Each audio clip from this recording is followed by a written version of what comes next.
There's a quotation that I almost used in the Harry Potter book. In magic, man has to rely on himself. But that's the perennial appeal of magic, the idea that we ourselves have power and we can shape our world. I came from a place where I was a single mother, and it really was hand to mouth at one point. Mm-hmm. It was as literally as poor as you can get in Britain without being homeless at one point. If you've ever been there, you will never, ever take for granted that you don't need to worry. Never. I had a very, very tiny baby, and then I walked straight into poverty and depression. Clinical depression is a terrible place to be because it's not sadness. Sadness is not a bad thing, to cry and to feel, but it's that cold absence of feeling. It's even the absence of hope that you can feel better. That really hollowed out feeling, that's what the Dementors are. Poverty entails fear and stress and sometimes depression. It means 1,000 petty humiliations and hardships. Climbing out of poverty by your own efforts, that is something on which to pride yourself. But poverty itself is romanticized only by fools.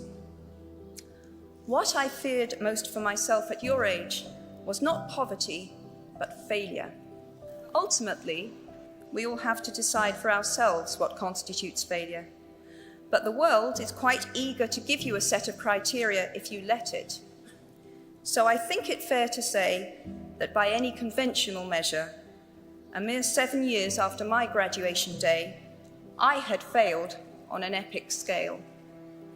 An exceptionally short-lived marriage had imploded, and I was jobless, a lone parent, and as poor as it is possible to be in modern Britain without being homeless. The fears that my parents had had for me and that I had had for myself had both come to pass.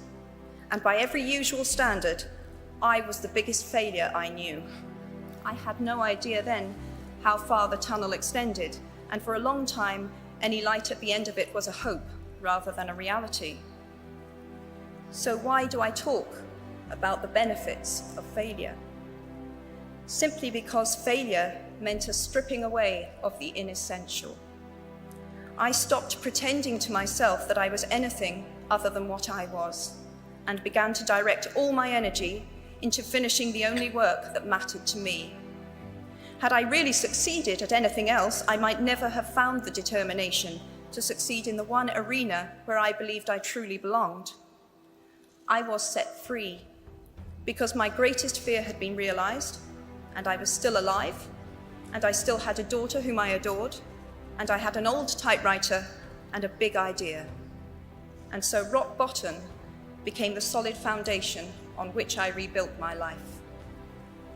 You might never fail on the scale I did, but some failure in life is inevitable. It is impossible to live without failing at something, unless you live so cautiously that you might as well not have lived at all, in which case you fail by default. So given a time turner, I would tell my 21-year-old self that personal happiness lies in knowing that life is not a checklist of acquisition or achievement. Your qualifications, your CV, are not your life, though you will meet many people of my age and older who confuse the two. Life is difficult and complicated and beyond anyone's total control, and the humility to know that will enable you to survive its vicissitudes. Unlike any other creature on this planet, human beings can learn and understand without having experienced. They can think themselves into other people's places. Written by the Greek author Plutarch.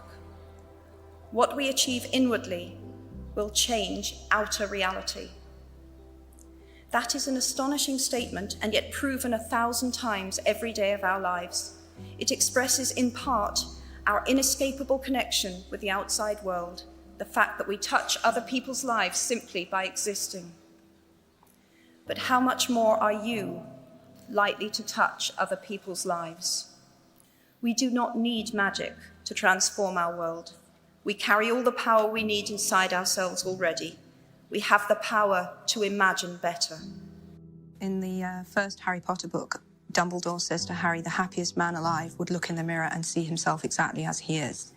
So I would have to say that I'm pretty close. As is a tale, so is life.